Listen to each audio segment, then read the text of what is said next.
আলহামদুলিল্লাহ, সকল প্রশংসা সেই মহান আল্লাহ পাকের। আমাদের মুর্শিদ পাক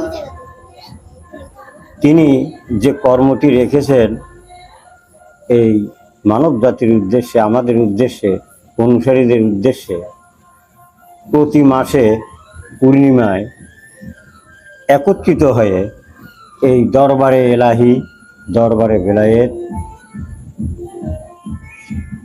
এই প্রাঙ্গণে সেই মহান আল্লাহ পাকের এলার আলোচনা করার সুযোগ করে দিয়েছেন। তো সেই পূর্ণিমার রজনী আজ আমরা একত্রিত হয়ে সেই আল্লাহর এলার আলোচনা রাখব। এখন লেখাপড়ার মধ্য দিয়ে, মুর্শিদ পাকের দেওয়া জ্ঞানের মধ্য দিয়ে আমরা যতটুকু অর্জন করছি, যতটুকু বুঝতে পেরেছি, যতটুকু ইশারা পেয়েছি, তার মধ্য থেকেই আমরা এখানে আলোচনা করব। কারো যদি ভুল থাকে তাহলে সে সংশোধন হবে।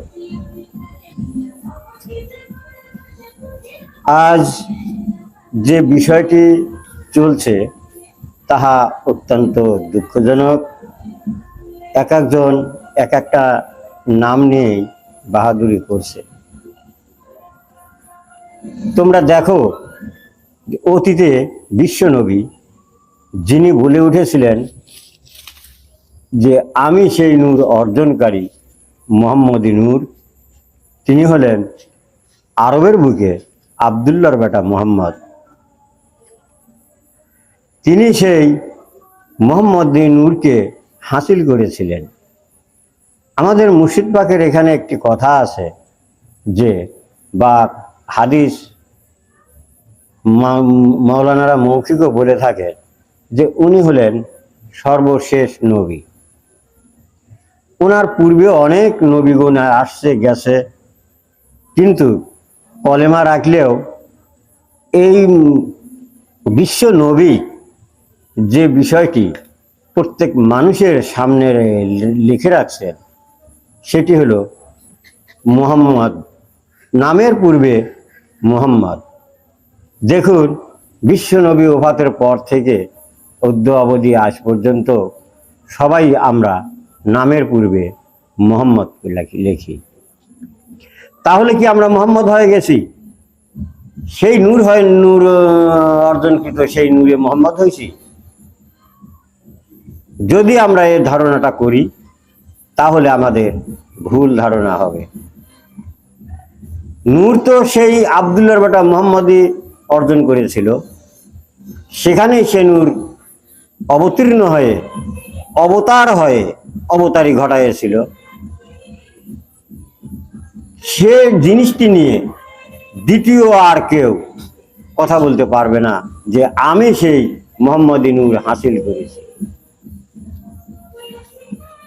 তাহলে সেদিন থেকে তিনি যে ধর্মটি রেখেছেন, যে কর্ম রেখেছেন মানব জাতির উপরে, সে বিষয় নিয়ে তিনি একটি বিশেষ কিতাব রচনা করেছেন, যার নাম রেখেছেন আল কোরআন।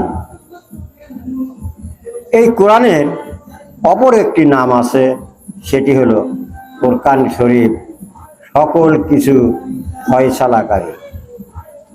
তাহলে বর্তমান আলেম সমাজ যেনারা আসলেন, সেই কোরআন, ফয়সালাকৃত কোরআন, তিনি পৃথিবী বিশ্ব মানব জাতিকে তেনারা কি জানালেন যে মানব জাতিরা তাদের কৃতকর্ম দেখে আজও অবধি সেই ভুল পথ ছাড়তে পারল না। আমাদের মুর্শিদ পাক তিনি কোরআন ব্যাখ্যা করেছেন। অতীতে যেনারা বড় বড় আলেম তেনারাও ব্যাখ্যা করেছেন, মানে করেছেন।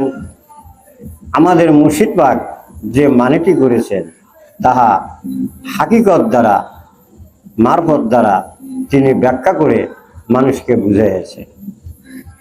তথাপিও মানব জাতি হিসাবে আসছে না, বা বুঝে আসছে কি আসছে না সেটা বলা বড় খুব মুশকিল। অনুরূপ আদম আলাইহিস সালাম সর্বপ্রথম পৃথিবীতে অবতার হলেও তিনি যে অবতারী তার মধ্য দিয়ে আলোকপাত ঘটাইছে, মানুষ এই সৃষ্টি মানুষ জন্ম লাভ করেছে, তার মধ্য দিয়েই চলে আসতেছে।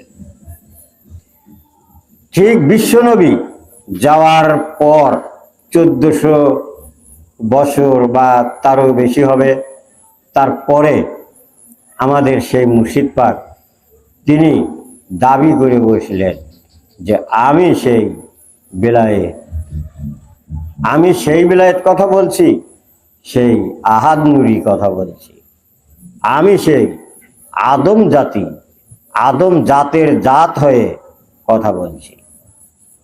হে মানব জাতি, তোমরা আমার কথা শোনো, অতীতে যা আছে তাহা তোমরা ফেলে দাও। এখন এই আদম ধর্ম চালু, তোমরা আদমের কথা শোনো। আদম কি বলে, কোন দিকে যেতে বলে, কি নিতে বলে, সেদিকে তোমরা পথ চলো।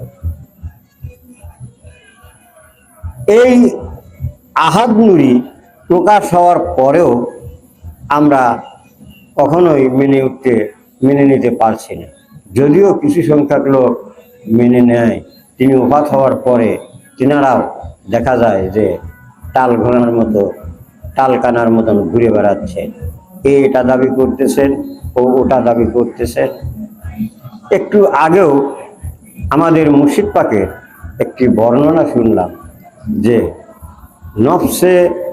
নফসের জাতে আদম ছাড়া এই তওবা কেউ দিতে পারবে না। কিন্তু তোমরা তো দাবি করছো যে আমি তহা, আমি সেই আমিরের সন্তান, বা আমি সেই মুকাররমা, আমি সেই তহা কন্যা। মুর্শিদ পাকের বক্তৃতা তো এটা নেই। তিনি যে মানব জাতির উদ্দেশ্যে বক্তৃতা করলেন, তিনি রেখে গেলেন, তার বক্তৃতার মধ্যে কি এটা আছে তোমরা কি মানব জাতিকে ধোঁকা দিতে চাও? তা কখনোই পারবে না মানব জাতিকে ধোঁকা দিতে। কারণ তেনার অসংখ্য বক্তৃতা এই ভিডিও করা আছে, আবার তিনি কিতাবও লিখেছেন, গজল আকারেও কথা ছড়িয়েছে। অনুসারীরা অনেকেই জানে, যাহারা একত্ববাদে মুর্শিদ পাকের দেওয়া সেই ধর্মের উপরে একত্ববাদের ডাকে যাহারা ধর্ম পালন করবে, তারাই একমাত্র সেখানে পৌঁছাতে পারে।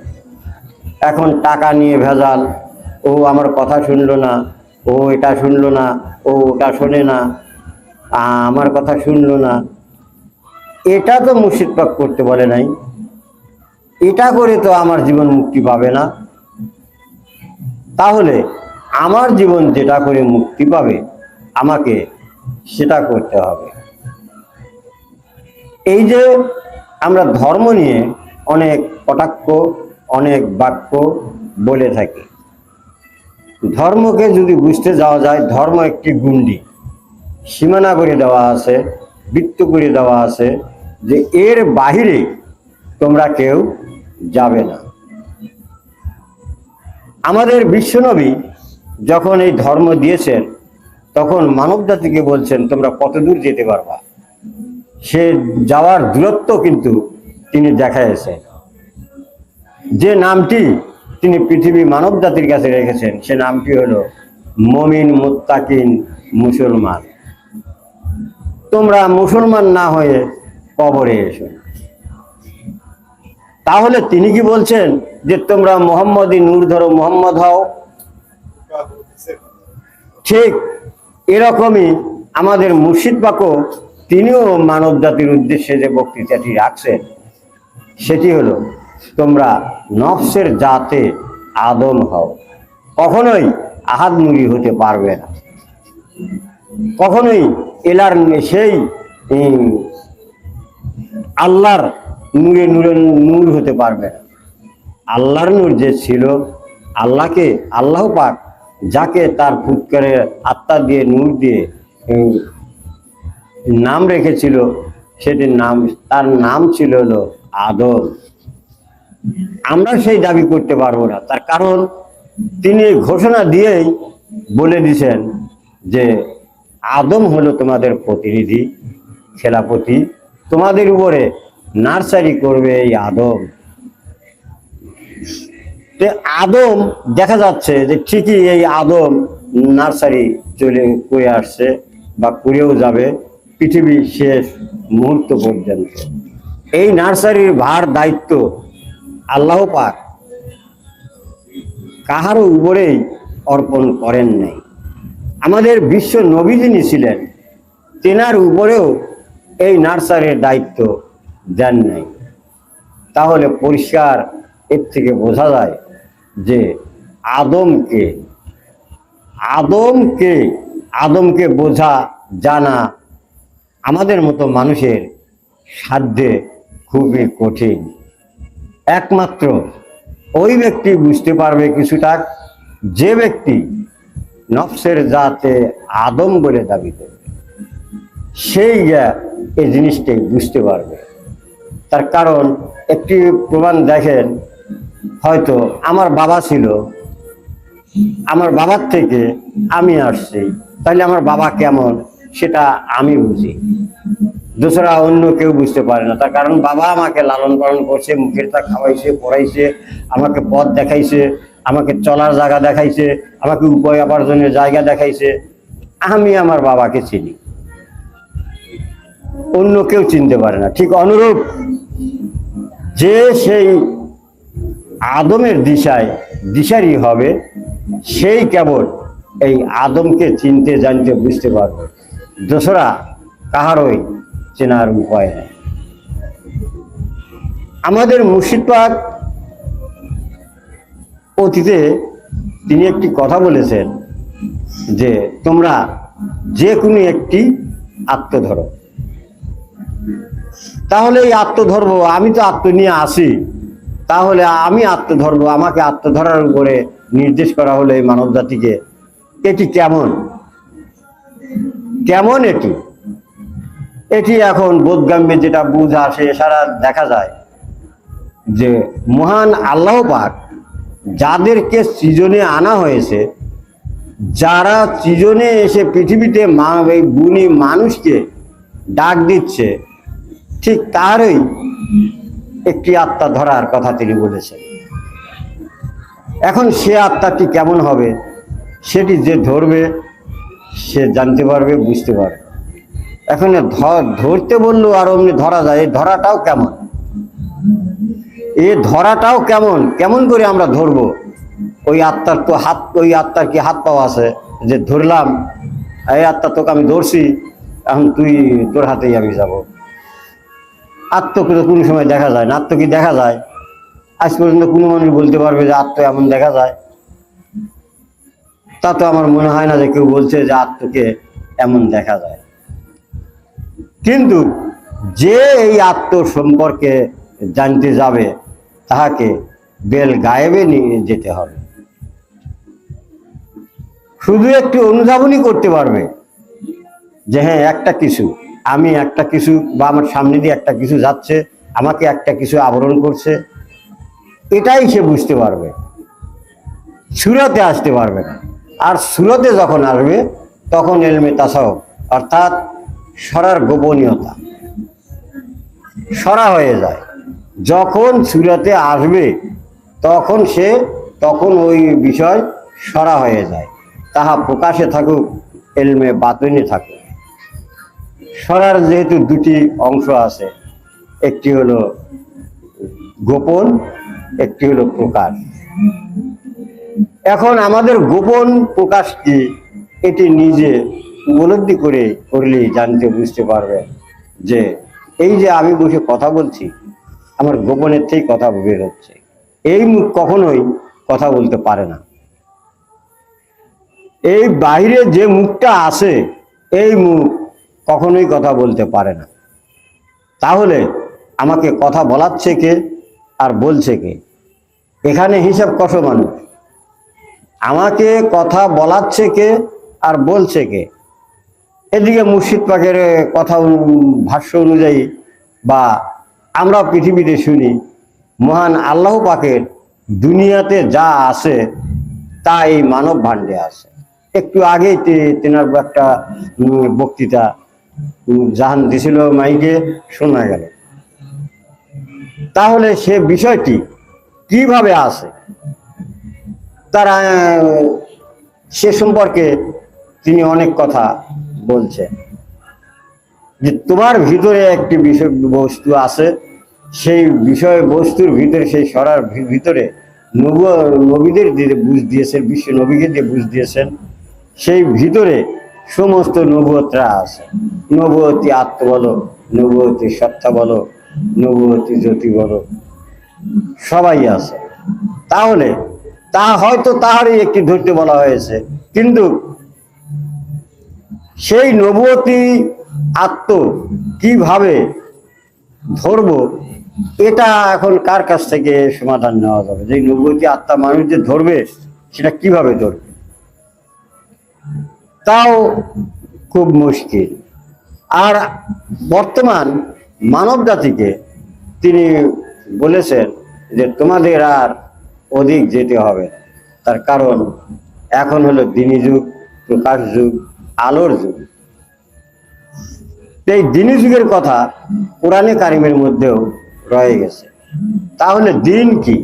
আমরা আলো দেখে দিন বলি, অনেক রকম দিন বলে, যে বেটা দিন কানা। তার কারণ ও বেটা তার চক্ষু অন্ধ করে নিছে, ও বেটার দিন হানি। তার কারণ তার শরীরকে সে অক্ষমতার দিকে নিয়ে গেছে। এই যে দিন, তাহলে একটা মানব বড়িকেও দিন বুঝানো হচ্ছে। শুধু সেই আলো দিয়ে যে প্রকাশ আমরা দেখতে পাচ্ছি, এটাই কিন্তু দিন। এটা কি দিন? না, যেটা বললাম এটা দিন। আমরা দিন দ্বারা দিন দেখি, তাহলে এটা কোন দিন? আমার চক্ষু, আমার চক্ষুতে তো আলো নাই। এই আলো দানকারী কে? এই সূর্য বাতি, সূর্যের আলো যাহা এই চক্ষুতে বের হচ্ছে, এই দৃষ্টি কে দান করছে? কিভাবে ওখানে চলমান আছে? এখানেও আমাদের কোনো হিসাব কিতাব নেই। তাহলে এখানে দিন কানা, তাহলে ওই দিন কানা, কোন দিনের কথা বলা হয়েছে? যে দিন দ্বারা আমাকে আবৃত করা হয়েছে, সেই দিনের মধ্যে এমন একটি দিন আছে যাহা মুর্শিদি দিন, যাহা সেই এলার দিন। প্রত্যেকটি মানুষই তারা সেই এলার দিন দ্বারা দেখে থাকে। সৃষ্টিতে অনেক জীব আছে, জীবেদেরও দৃষ্টি আছে। প্রত্যেক সৃষ্টির মধ্যেই এই এলার দিন, অর্থাৎ আল্লাহ পাক যেনাকে নার্সারির অধিকার দিয়ে রাখছেন, তিনার দিন দ্বারা সবাই এই দিন দেখে থাকে বা দিনের কথা বলে থাকে। নচে এছাড়া কাহারও বলার কোন রকম ক্ষমতা থাকে না। এই নফসের জাতে আদম জাত হওয়া বড় কঠিন। তার কারণ জাত হতে গেলে নিজেকে ফানায় বিলীন করে দিতে হয়। ফানায় বিলীন করে দিয়ে নিজে সেগুলোকে গচ্ছিত করে, নিজে সমাধি করে, নিজে সেই আদম নূরের সাহায্যে, এলার সাহায্যে তাকে এই সুরাতে আনতে হয়। যদি তার ভিতরে একটু ভুলকুটি থাকে, যদি তার এই ফানার ভিতরে গরমের মধ্যে ভুলকুটি থাকে, যদি সেই এলার দিনের দিন যদি সে ধরতে না পারে, তাহলে সে অন্য দিনে চলে যাবে। দিন, নবীদের দিন আছে অনেক দিন, যেহেতু অনেক নবী আছে, তার মধ্যে যে কোনো একটি দিন ধরবে। এখন সেই দিনের যে জাতি, সেই নূরের যে জাতি, সেই জাতি হয়ে সে আখরাতে দণ্ডায়মান হবে। এর মধ্যে একটুকু হেরফের হবে না। হয়তো যেখানে বর্তমান যুগে, যে বিলায়েতের যুগ, এই যুগে যখন আহাদ নূরি প্রকাশ করে দিয়েছেন যে আর কোনো জাতি আসবে না, তাহলে এই ঘূর্ণকারের মানুষ, আসছে মানুষ, যাচ্ছে মানুষ, ফিরছে মানুষ, ঘুরছে মানুষ, এই ঘূর্ণকারের মানুষ ঘুরে যে এই আদম জাতে সামিল হয়েছে, সেই একমাত্র এই ছুরত ধরে উঠতে পারবে। একটু আগেও মুর্শিদ পাকের বক্তৃতা আমরা শুনলাম, এটাই। এখন আমরা মানব জাতি যাহার ন্যায় পরমাণু দেখায়, ইহা কখনোই আমরা সেই এলার ন্যায় পরমাণু দেখাচ্ছি না। এই পরমাণুর ভিতরে একটি পরমাণুর সন্ধান পাওয়া যায়, সেটি আল কোরআনে কারিমের মধ্যে তাফসীরকারীরা ব্যাখ্যায় রাখছেন যে তোমরা এমন একটি কোণে পরিণত হও যে সে কোণটি যাতে আকাশে, বাতাসে, পানিতে, আগুনে কোথাও যাতে নষ্ট না হয়, মাটিতে যুগ যুগান্তর থাকবে, তাও নষ্ট হবে না। সেই কোণে জল জলে সেই কোণে তোমরা পরিণত হয়ে এই পৃথিবী ছাড়ো। আর বিশ্বনবী বললেন যে তোমরা মুসলমান না হয়ে কবরে এসো না। তাহলে সেই মুসলমান হতে গেলে আমাদের কি হতে হবে? কোরআনের বিধান অনুযায়ী আমাকে চলতে হবে না? কিন্তু আমাদের মুর্শিদ পাক আমাদেরকে যেটা বললেন সেটা হলো তোমরা নফসের জাতে আদম হয়ে এসো। তাহলে যুগ প্রভেদে এই যে পৃথকতা রয়ে গেছে, আর যুগের পণ্ডিতকে যে মানা, যে ব্যক্তি সেই যুগের পণ্ডিতকে দৃষ্টিকোণে সে নিখুঁতভাবে মেনে এসেছে, তার হুকুম হাকাম মেনে এসেছে, তার কর্মগুলো মেনে এসেছে, আস্তে আস্তে আস্তে আস্তে আস্তে আস্তে সে এই আদমে এসে প্রবেশ করবে। আদমে এসে প্রবেশ করবে, তার কারণ এখানে যেহেতু মোনাজাতেও আছে রব্বানা আতিনা ফির দুনিয়া হাসানাতা ওয়া ফিল আখিরাতি হাসানাতা, ফির দুনিয়া চাওয়া হয়েছে। তাহলে আমরা তো এখন বর্তমান সেই আহাদ নূরের এলার যে দিন, আদম দিন বলে আখ্যায়িত দিয়েছেন সেই নূরটি, আমরা সেই দিনের ভিতরে জন্ম বাস করছি। যদিও জন্ম না হয়, কিন্তু তথাপি বর্তমান যেসব শিশু আসছে, যেহেতু এই আহাদ নূরি প্রকাশ ঘটায়ে, অবতারী ঘটায়ে ওফাত হয়ে চলে গেলেন, এখন যেহেতু অবতারী হয়ে গেছে, এখন বিশ্ব মানব জাতির কাছে যে বিষয়টি সামনে, সেটি হলো যে মানুষটি আসবে, যে শিশুটি জন্মগ্রহণ করবে, সে সরাসরি পড়বে এই আহাদ নূরির দিনের ভিতরে। এই আহাদ নূরির দিনের ভিতরে সেই শিশুটি জন্ম লাভ করবে। তাহলে এখনকার বর্তমান এই জন্মের হার কেমন? তীক্ষ্ণ ব্রেন, তীক্ষ্ণ জ্ঞান নিয়েই এরা খাড়া হবে। তাই এখন একটু নমুনা দেখা যায়, যখন আদম নূর অবতারী ঘটাইছে, মানুষের মধ্যে অনেক জ্ঞান চলে এসেছে অটোমেটিকলি। কেউ কারুটা মানছে না, কেউ কাকু বুঝতেছে না, সদা সর্বদাই ও এটা খারাপ করলো, ও 2 থাল খিচুড়ি নিয়ে গেল, ও এটা অন্যায় করলো। কিন্তু পূর্বের মানুষের একটা শিক্ষা ছিল যে ও যে 2 থাল খিচুড়ি নিল, ওর বাড়িতে হয়তো লোকজন আছে, ওর খাবার জোগাড় নাই, ওর খাবার জোগাড় নাই। পূর্বের মানুষ এরকম একটা হিসাব করতো, ওর খাবার জোগাড় নাই, তাই ওই 2 থাল খিচুড়ি নিয়ে গেছে, তার সন্তানাদি বউ বাচ্চা নিয়ে খাবো। আর বর্তমান মানুষ এমন হিংসা শুরু করছে যে ও একটু খিচুড়ি নিয়ে গেল, দেখো ওর বাইক পেট দেওয়া হয়েছে, আর একটু খিচুড়ি বেশি করে নিয়ে চলে গেল। তাহলে এখন যা পড়ছে সব খাবার মধ্যে।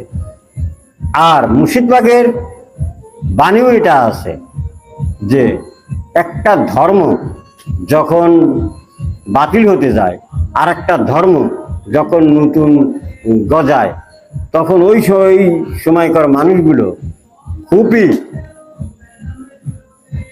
বেঈমানের দিকে চলে থাকে, অনেক বেঈমানের দিকে থাকে। তার কারণ ওই দিককার মানুষও থাকে, আবার এদিকে জন্মালে এই দিককার মানুষও থাকে। এখানে কথা কাটাকাটি বাক যুদ্ধে এরা বেঈমানের দিকে থাকে। আমরা যাতে বেঈমানের দিকে না যাই, আমরা যাতে এই আহাদ নুরির হেদায়েত নিয়েছি, সেই হেদায়েতের উপরে দণ্ডায়মান থেকে আখিরাতের জগতে ফিরে যেতে পারি।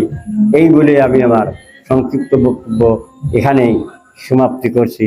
আল্লাহ হাফেজ। জয় হোক আদম নূরের।